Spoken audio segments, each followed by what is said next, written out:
안녕하세요. 저는 민이라고 하고요. 평화운동을 하고 있습니다. 주로 관심은 이제 팔레스타인 문제와 관련해서 여러 가지 집회든 행사 참여도 하고 글도 쓰고 사람들 앞에서 강연도 하고 그런 일을 하고 있습니다. 제가 사회 문제에 처음 관심을 가진 건 1989년도 노태우 정권 때였습니다. 당시 고등학교 2학년이었고요.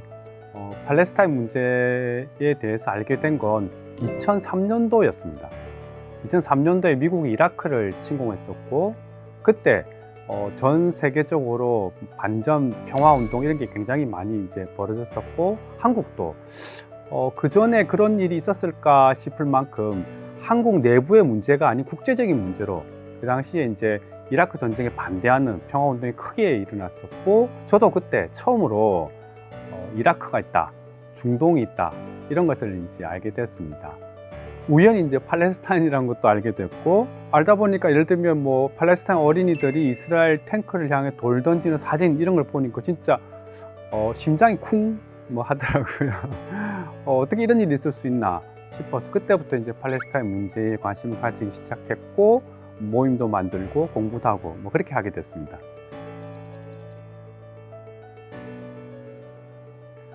지금까지 쓴 글 중에 제 기억에 제일 많이 남는 건 여러분이 이 글을 읽고 있다면 이라는 제목의 글입니다. 그 글에 보면 이제 힌드 라잡이라고 하는 이제 어린아이에 대한 이야기가 나와요.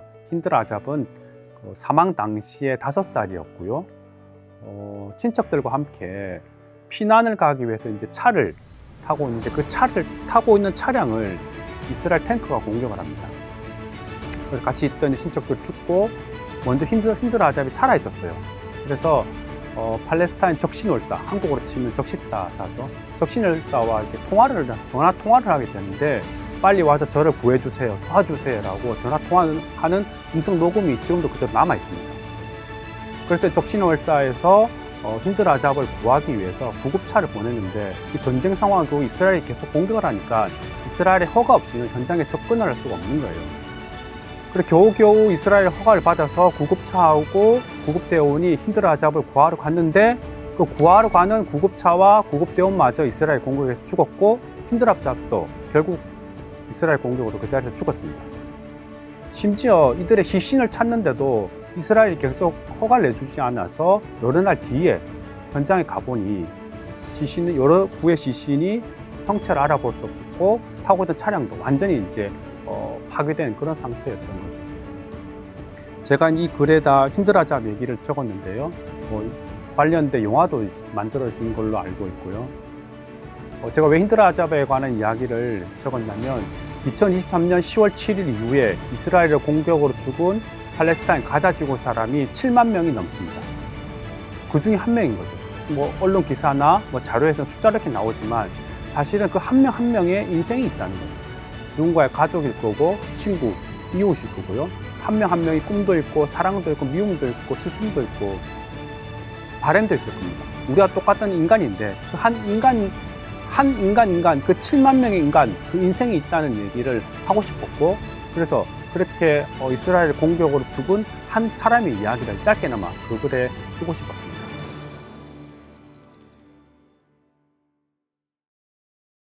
어, 2003년도에 처음 제가 팔레스타인 문제에 관심을 갖고 뭔가를 해보려고 했지만, 그때는 이제 팔레스타인 관련된 단체도 없었고요. 하고는 싶어도 하기가 어려웠었는데, 또 저 같은 마음을 가진 분들이 몇 분 모여서 처음으로 이제 팔레스타인 평화연대라는 단체를 만들기도 했죠. 근데 그때는 한국에 팔레스타인 관련된 책도 잘 없고 자료도 없고 팔레스타인에 갔다 와본 사람도 없고 그런 상황이었습니다. 근데 어렵게 정말 아무것도 모르는 채 이제 시작을 했었고, 그러다 보니까 제가 알고 있던 친구들, 사회 문제에 관심이 많은 친구들조차도 제가 팔레스타인 문제에 관심 있다, 그런 활동을 한다라고 하면 다들 약간 고개를 갸우뚱하면서 팔레스타인? 이런 그런 이상하게 보는 경우들도 실제 많았습니다. 저 혼자서 광화문 내거리 혼자서 캠페인을 해보기도 하고 초창기 제가 활동할 때는 팔레스타인 문제, 팔레스타인 이야기를 듣고 싶어하는 단체나 사람이 그렇게 많이 없었습니다. 오히려 제가 모임이나 있으면 한번 내가 가서 이야기를 한번 할 수 있겠냐라고 제안을 하고 글을 한번 쓸 수 있겠냐고 제안을 해서 그렇게 이제 처음 활동을 시작했었죠. 그런데 지금은 뭐 20년 조금 지난 사이에 너무너무 많은 분들이 팔레스타인 문제에 관심을 가지고 있고 저도 다 알 수 없을 만큼 수많은 단체, 여러 가지 활동들이 있어가지고 한편으로는 굉장히 반갑고 기쁘게 생각합니다. 그런데 한편으로는 마음이 무거운 게 이것이 팔레스타인에서 아주 커다란 비극이 벌어지고 나서 또 여기에 관심 가지는 분들이 많아지고 그러니까 반가움과 함께 아픔 뭐 이런 감정도 같이 느끼고 있습니다.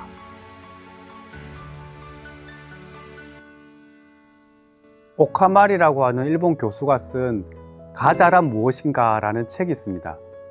그 제목처럼 우리가 가자가 어디에 있냐, 뭐 몇 명이 살고 있냐가 아니고 가자란 무엇인가 라고 말을 할 정도로 가자가 가지는 역사적인 거나 구조적인 특수성이 있다고 생각합니다. 제가 가자 지구를 가본 건 벌써 오래됐는데 2006년도의 일이었는데요. 그때도 가자 지구를 가려면 우리가 뭐 흔히 어디 여행을 가면 비자를 받아 간다거나 그렇게 하게 되는데 가자 지구는 이스라엘의 별도의 허가가 필요했습니다. 그러니까 허가를 받아야지만이 가자 지구를 갈 수 있는 거예요. 그러니까 허가를 받고 안에 군인들이 지키고 있고 철문을 몇 개를 지나고 나면 가자 지구가 나타나게 됩니다. 그러니까 국경이 있어가지고 우리가 뭐 비자 심사를 하고 통과하는 정도가 아니라 거대한 철창 속으로 들어간다고 생각하시면 될 것 같아요. 많은 분들이 지금 가자 지구에서 많은 사람들이 죽고 있고 이스라엘이 전쟁을 계속하고 있다는 건 아실 겁니다. 지금 가자 지구에서 이스라엘이 벌이고 있는 전쟁 또는 학살이 2023년 10월 7일에 시작됐는데요. 2023년 10월 7일에 이스라엘이 가자 지구 북부부터 가자가 이렇게 길게 40km 정도 되는 지역이고요. 길이가 40km 정도 되는데 북부 지역부터 폭격을 시작했습니다. 약 220만 명이 살고 있던 가자 지구를 북부부터 폭격을 해서 쭉쭉쭉쭉쭉 사람들을 몰고 남쪽으로 갔어요. 여기서 어떤 일이 있었냐면 우리가 생각하기에 전쟁이 벌어졌고 폭격이 계속되면 사람들이 외부로 피난을 갈 거잖아요. 그런데 가자 지구 사람들이 피난을 갈 수가 없었습니다. 왜? 간단하게 말씀드리면 가자 지구에 바다가 있는데 그 지중해 바다가 있습니다. 바다는 이스라엘 군함들이 지키고 있어서 어민들이 배를 타고 조금만 멀리 나가면 군함에서 총을 쏘게 되어 있습니다. 가자에도 예전에는 남쪽에 야세르 아라파트 국제공항이라고 공항이 있었습니다. 근데 이 공항을 이스라엘이 때려 부셨어요. 그래서 배로도 나갈 수가 없습니다. 바다, 배. 바다는 배로 못 나가고 하늘은 배 연길 타고 못 나가게 되어 있고요. 가자지구 주변은 콘크리트와 철조망으로 높이 6m가량의 장벽을 쭉 둘러치고 있습니다. 그리고 이 둘러친 장벽을 군인들이 지키고 있습니다. 심지어는 이 장벽 아래에는 지하로 콘크리트 지하 장벽까지 만들었습니다. 왜? 땅굴을 파고 사람들이 나갈까 싶어서. 그러면 220만 명이 살고 있는 그 가자 지구를 땅, 하늘, 바다를 모두 봉쇄한 채 지금 2년 넘게 폭격을 하고 있는 겁니다. 사람이 죽기도 죽고 도망갈 수도 없는 상황. 이 상황에서 지금 전쟁 또는 학살이 계속되고 있는 겁니다.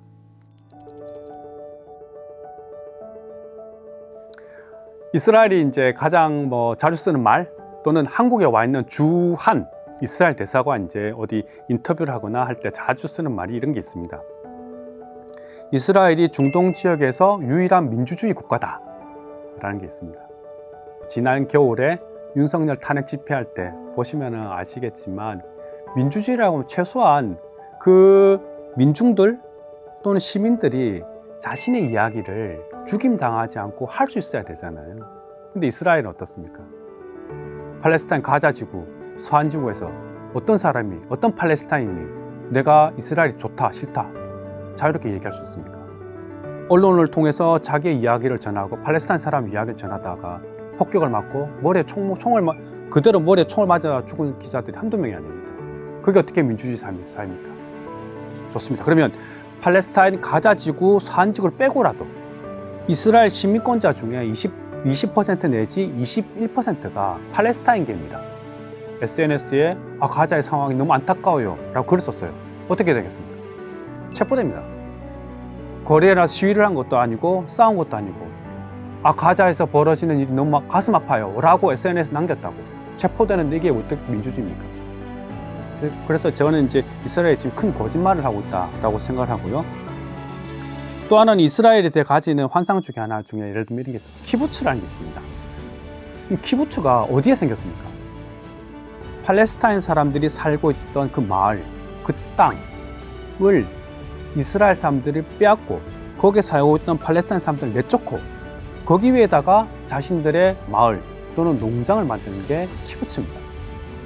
타인의 죽음과 고통 위에 만들어진 것이 키부츠죠.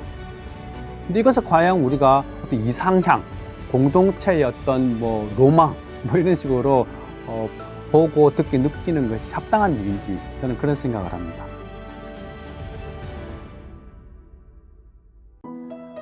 많은 분들이 또 질문하시는 게 한국과 팔레스타인이 너무 멀지 않느냐, 우리가 무슨 연관이 있는 것도 아니고 친척이 있는 것도 아니고 우리가 뭘 할 수 있겠냐 이런 말씀 많이 하시는데요.